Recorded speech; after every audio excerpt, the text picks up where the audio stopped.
Hello and welcome to The Secret Mind. It's Mother's Day in the UK. Ta-da! So we're going to take a little bit of a diversion for a moment. And today I was looking at Susie Dent's Twitter feed. Susie Dent is the word queen from Countdown. And she was asking which words or expressions of your parents and grandparents passed on to you. My mum still calls me a contrary Mary and often references her giddy aunt.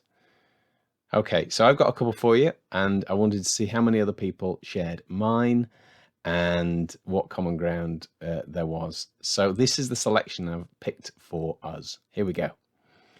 And so my grandma would say that that person is a caution. My grandma used to say that as well. Usually if somebody was funny, she says to mean any number of things, but if he's funny, is a bit of a caution. So tick for that one. When I had tangled knots in my hair, my grandma would remove the lugs with a hairbrush, confusing my ears were also lugs, and I was sometimes called bugger lugs. I was definitely called bugger lugs, and my mum, who had female fingernails, which are longer than men's, you may know, even in nowadays, she would just stick them in my ear randomly. I'd be sitting on the sofa watching, Dukes of Hazzard or something. In comes the finger. You just had to look at come from any direction. It would go straight in, so there was no need for any other sort of ear irrigation for my formative years. Straight in, no questions asked. I mean, it was a very useful service. But make sure it didn't catch you by surprise. Bugger lugs. Bugger lugs is just a sort of mildly defamatory thing, nothing to do with having wax in your ears, which I never did because my mum's fingernail would clean it out. I didn't know this one, I just liked it. If news of an accident or injury makes us shudder, we all still quote my nan. Oh, it makes your bum coke. It makes your bum cold. So I just quite like that one.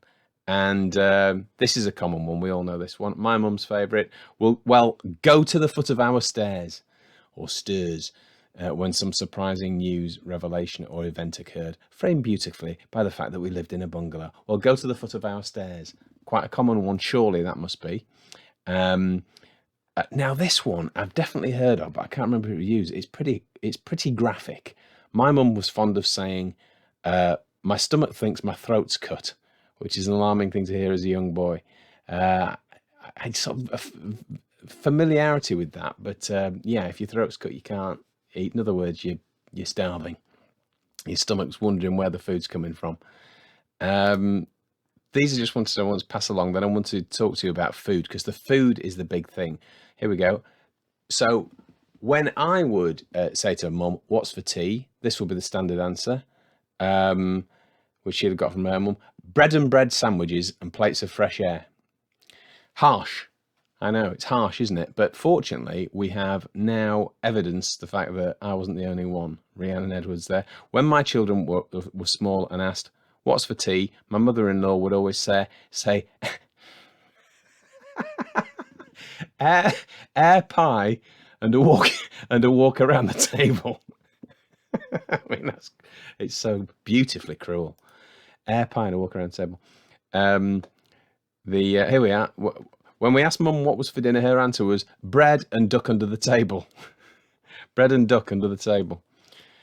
If we asked where something was, she told us it was in Lizzie's room hanging on a nail. There was no Lizzie in our family. Da, da, da. Spoiler alert. Bread and duck under the table. We have lots of... What's for dinner? Air pie and air pie and windy pudding. Oh dear. Air pie and windy pudding.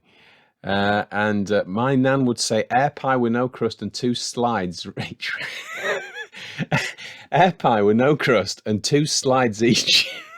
Round plate. Accompanied by council pop. Dear. So yeah, my mother-in-law, when asked what's for tea, vinegar on a fork, or my particular favourite, 2 jumps.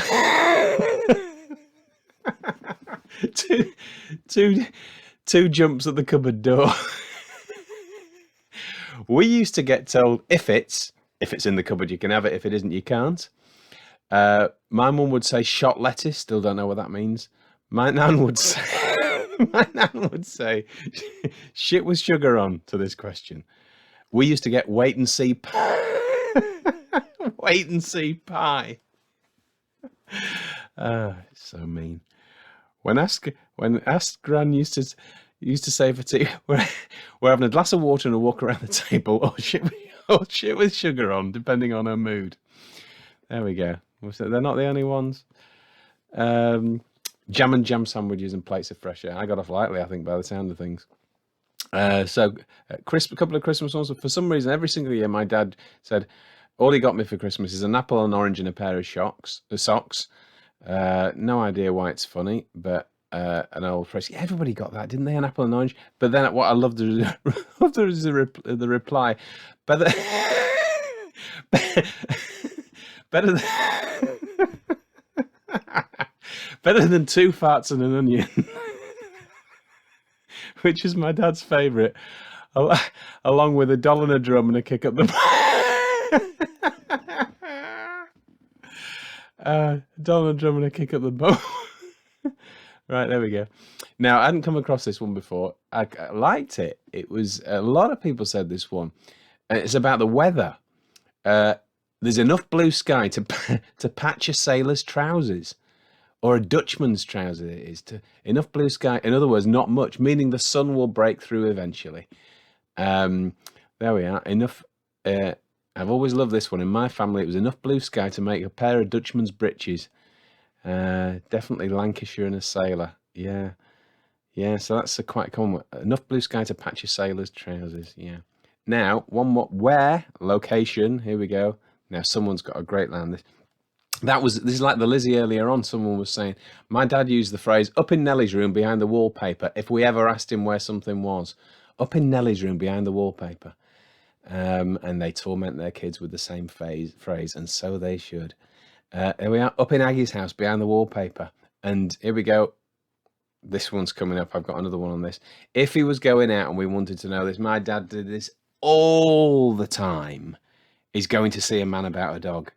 Where are you going, Dad? I'm going to see a man about a dog. So you're wondering about this dog. It just causes years of confusion. Yeah, there we go. The man about the dog is the worst because we've been naive enough to think he was coming home with a dog.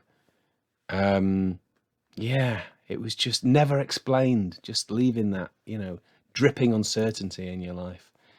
And I've got another one of that there, and somebody else later describes it as infuriating, which is exactly the right word. I'm going to see a man about a dog. It was infuriating and confusing. So, asked my mother where she was going, and the reply often was, there and back to see how far it is. Yeah, I had that one. Yeah, definitely had that. And if you give a funny look or a quizzical reply, the wind will change and you'll stay like that when pulling a face. Put wood into hole. We got that a lot. That's kind of Yorkshire, but obviously close the door, wood in the hole being the door frame. Put wood in toil, or toil. It was sometimes said, put wood in toil. Yeah, so I got that one. Well, I'll be jiggered. Yeah, Grandma, I think sure she would say that. Based on, of course, a jigger, a bartender's measure. Whenever they're flabbergasted, I'll be jiggered. I'm sure that was in common use from Grandma. Neither use nor ornament. I know that one. Where do I know it from? Is it from home or somewhere else? But quite a popular one. If you're neither use nor ornament. A lot of these things are mild insults, aren't they? But they're insults that even now you would get away with, and God knows we need a few of those.